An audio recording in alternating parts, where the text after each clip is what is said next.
Frontier Echoes brings you another forgotten tale from the old American West. A story of destiny, promises, unexpected love, and a single sentence that changed a lonely rancher's life forever. It is said that on the frontier, the wind carries secrets, fate walks on dusty trails, and sometimes the woman you've been waiting for is not the one the world expected.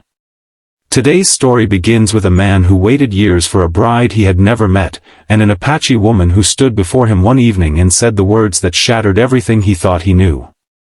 "It's not a mistake. I'm yours." His name was Caleb Mercer, a 36-year-old rancher living near the foothills of the Mogollon Rim. Hard-working, kind-hearted, but hopelessly unlucky in finding a partner. Caleb had grown up believing that someday he'd share his small ranch with a wife who'd ride beside him, cook beside him, laugh beside him, maybe raise a few kids under the wide Arizona sky. But the frontier was unforgiving. Years passed. Women in town either married someone else, left for the east, or simply didn't notice the quiet rancher who rarely spoke unless spoken to.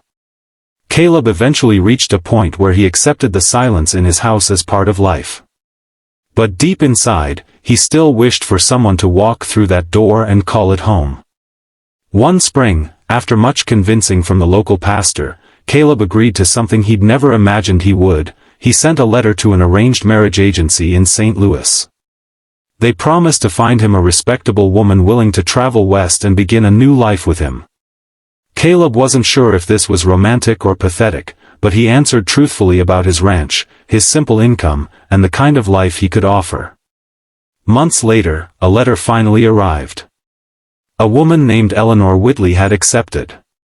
She was 28, widowed, educated, and ready to start fresh. She would travel by stagecoach and arrive in late June. Caleb read her letter so many times the ink nearly faded. He cleaned the cabin, fixed the barn roof, repainted the fence, even bought new clothes from Clearwater.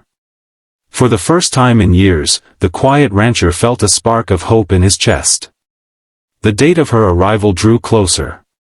Every morning, Caleb checked the ridge, hoping to see a coach in the far distance. He told himself not to get too excited, but his heart didn't listen. June arrived, hot and dry.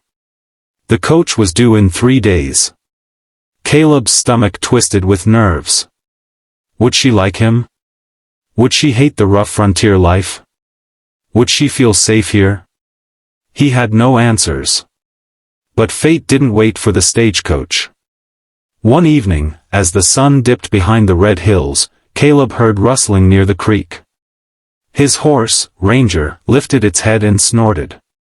Caleb grabbed his rifle, not out of fear, but out of caution. Rustlers, coyotes, even wandering drifters came through these parts. He walked down the slope toward the sound. The air was still, golden with final daylight. As he neared the water, he saw her, an Apache woman kneeling beside the creek, washing blood from her arm. Her long black hair hung in thick braids, and her clothes were torn as if she had been running through brush for miles. At first, she didn't notice him. Caleb lowered his rifle. "Ma'am, are you hurt?" She snapped her head up. Her eyes were fierce, alert, ready to fight or flee. She didn't move at first, her hand hovering near a small knife. "You're bleeding," Caleb said again, softer this time. The woman hesitated, then allowed him to step closer. She wasn't afraid, just cautious. Proud. Strong. "My name's Caleb Mercer," he said. "I don't mean you harm." The woman finally spoke, voice calm but tired. "Naira." Caleb wrapped her arm carefully with cloth from his saddlebag. She watched his hands with quiet curiosity. "You been traveling long?" he asked. Naira nodded. 3 days. No food. No water. Running. From what? She didn't answer. Her eyes darted toward the hills, as if expecting something to appear at any second. Caleb didn't push her. He simply said, "You're safe here. Come up to the cabin. I'll get you something to eat." Naira followed him, but not too closely, just enough to show she trusted him a little. Inside the cabin, Caleb made stew, offered her water, and set out bread. She ate in silence, studying everything around her. The tools on the wall. The old photograph of Caleb's parents. The freshly made bed in the corner. The second bed he had prepared for Eleanor. "You expecting someone?" Naira asked quietly. Caleb nodded, feeling awkward. "My bride. She's supposed to arrive in a few days." Naira's expression didn't change, but her eyes flickered for a moment. Something silent passed through her gaze, something he couldn't name. After eating, she said she would leave at sunrise. Caleb insisted she rest. That night, the desert wind howled softly. Caleb lay awake, staring at the ceiling, wondering why fate had brought an Apache woman to his doorstep just days before his future was supposed to begin. Something about her presence felt important. Like a puzzle piece that didn't yet make sense. Morning came. Naira stepped outside, preparing to leave, but she stopped abruptly. Horse tracks, fresh. Moving toward the ranch, not away. She stiffened. Caleb saw her eyes narrow and knew instantly she recognized the tracks. "Who are you running from, Naira?" Before she could answer, 6 riders appeared on the ridge. Not Apache, Caleb saw that instantly. These men were outlaws, rough-looking, carrying rifles. Their horses descended the slope quickly. Naira whispered, "They want me." "Not you." Caleb stepped in front of her without hesitation. "Stay behind me." The outlaws circled the ranch yard. Their leader, a scarred man with a crooked grin, tipped his hat. "We're looking for a woman," he said. "You seen any pass this way?" Caleb shook his head. "No one but me." The outlaw smirked. "Funny, 'cause her tracks lead straight here." Caleb's stomach twisted. But he didn't move. "There's no one here for you." The man leaned forward in his saddle. "We want her alive. Make this easy." Caleb had faced wolves, storms, and droughts. But never 6 armed men while protecting someone he barely knew. And yet, he didn't budge. He reached for his rifle. "Get off my land." For a moment, the world froze. Then the outlaw raised his gun. A shot rang out. A single arrow flew from behind the cabin and struck the outlaw's hand, sending his gun flying. Naira stood tall, bow lifted, eyes blazing. Before the other men could react, she loosed 2 more arrows, disarming them with astonishing precision. Caleb fired a warning shot. The gang panicked and fled, riding off in a cloud of dust. Silence returned. Caleb turned to Naira. She looked breathless, fierce, alive. "You saved my life," he whispered. "You saved mine first," she replied. Something deep shifted between them in that moment, something that felt like destiny tapping on a locked door.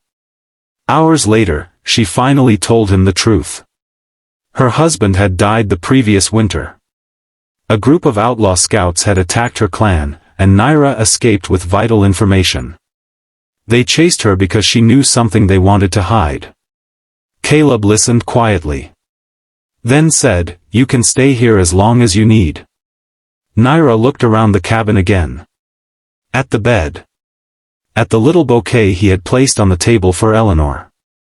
Then at Caleb, the man who stood between her and death without hesitating. "What kind of woman are you waiting for?" she asked. Caleb sighed. "A decent one. Someone who'll want a quiet life with me. I don't know if she'll even like it here." "You don't know if you will like her," Naira said with surprising certainty. Caleb blinked. I haven't thought about that." "You wait for a woman you never met," Naira continued.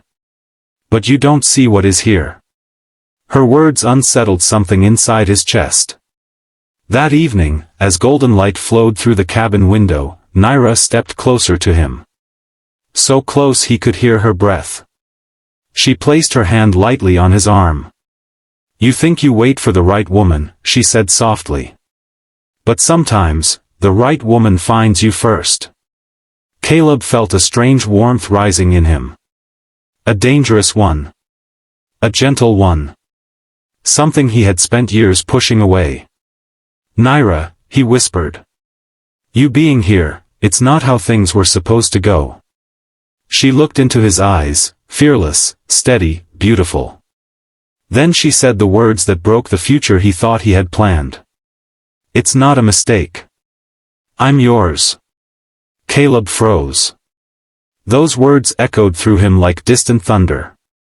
His bride-to-be hadn't even arrived. She was still miles away. And yet here, right in front of him, stood a woman who had risked her life, fought for him, trusted him, and saw through him in ways no one ever had. "You don't even know me," Caleb managed to say. Naira shook her head gently. "I know enough. I know your heart. I know your courage. I know you protect without asking anything back. A woman can feel truth even before a man speaks it." Caleb felt his breath tremble. "What about your clan?" "I will return to them," she said. "But I do not belong there anymore. My place is where my heart feels safe." "And that's here?" Naira nodded. "With you." The world outside seemed to silence itself. Only the warm wind moved. Caleb lifted her hand slowly, as if afraid she might vanish with one wrong gesture. "I don't know what kind of husband I'd be," he whispered. Naira smiled softly. "A true one." Before he could respond, the distant sound of a stagecoach echoed from the trail. Eleanor Whitley was arriving. Caleb and Naira exchanged a long, heavy look. Destiny had shown him two paths at the exact same moment, one chosen by letters, the other chosen by fate. Caleb walked slowly toward the porch. Naira followed. The stagecoach stopped at the fence line. Eleanor stepped out, dressed in fine traveling clothes, elegant, poised, everything a man from back east might dream of. But Caleb felt nothing in his chest, not the spark he felt with Naira, not the fire, not the pull of fate. Eleanor walked toward him with a polite smile. "Mr. Mercer, I presume?" Caleb looked at Naira, then back at Eleanor. "Yes," he said quietly. "I'm Caleb Mercer." Eleanor glanced at Naira with curiosity. "And who is she?" Caleb hesitated for only one heartbeat. "My future," he said softly. Eleanor's eyebrows lifted. She wasn't angry, just surprised. She had traveled far, but she was wise enough to see she was stepping into the middle of something powerful. She extended her hand gracefully. "Then I wish you both happiness." "Truly." Caleb thanked her, offered her a meal and a horse to continue her journey. Before leaving, Eleanor looked at Naira and said, "He made a good choice." Naira watched the coach roll away, then turned to Caleb. "You are sure?" Caleb nodded. "Everything in me says yes." Naira stepped closer, resting her head gently on his chest. Caleb held her, feeling, for the first time in his life, complete. That night, beneath the silver moon and the warm desert wind, Caleb and Naira sat outside the cabin, shoulder to shoulder. No fear, no doubt, no hesitation. Only the quiet certainty that fate had done its work. He had waited for a bride who never belonged to him. And the woman who did belong to him, had walked out of the wild and into his life at the exact right moment. This is Frontier Echoes, and this was the story of the rancher who waited for a bride, until destiny arrived early and spoke the words that changed his life forever. If you want more Wild West stories like this, raw, emotional, and rooted in true frontier spirit, stay close. More tales are riding your way soon.